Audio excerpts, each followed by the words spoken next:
इस सुंदर कार्यशाला में आप सभी का हार्दिक स्वागत है।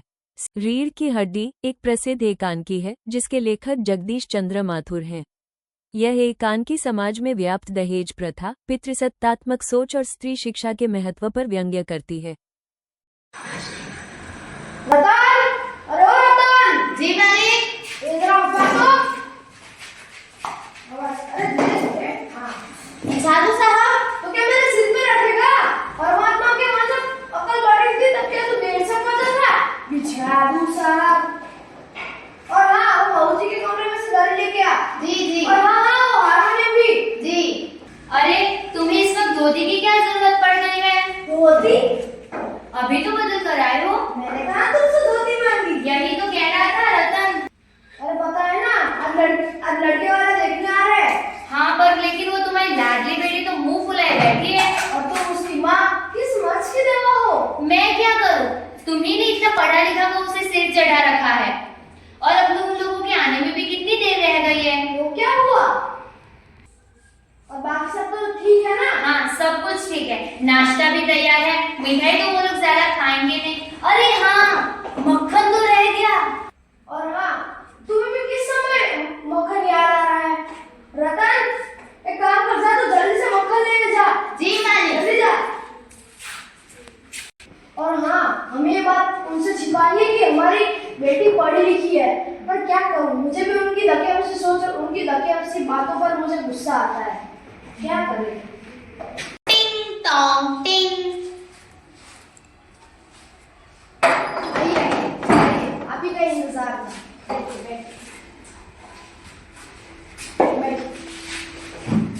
आज कोई तकलीफ तो नहीं हुई?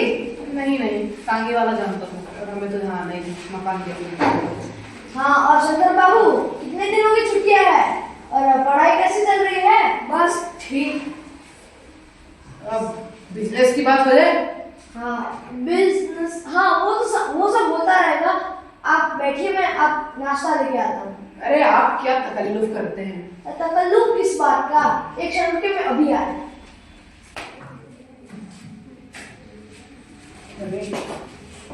आदमी तो भला है, हैसियत भी ठीक है, पैसे वाले लोग हैं, लड़की भी अच्छी होगी, दहेज भी ज्यादा मिलेगा और झुक के भी चलते हो, सीधे चलो, ब्याह तय कराने आए हैं। तुम्हारे दोस्त सही कहते हैं कि शंकर की बैकबोन।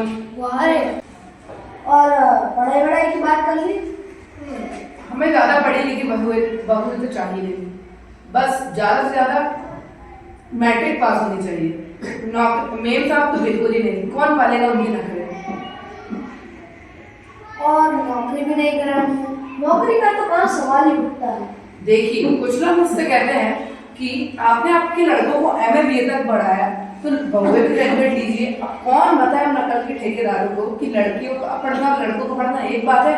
देखिए, मोर के पंख होते हैं, मोरने के नहीं। शेर के बाल होते हैं, शेरनी के नहीं। और हाँ, मर्दों की दाढ़ी होती है, औरतों की नहीं। हाँ, ये भी आप सही कहते हैं। अब जरा लड़की को भी बुला लीजिए।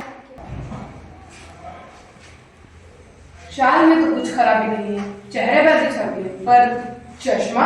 अरे वो तो पिछले महीने इसकी आंखें दुखाई थी। पढ़ाई लिखाई की वजह से तो नहीं ना? वो तो मैंने आपको पहले ही बताया। बैठो बेटी, तुमने कुछ गाना बजाना सीखा है? हाँ, हारमोनियम भी और बाजा भी। एक आध गीत सुनाओ माँ।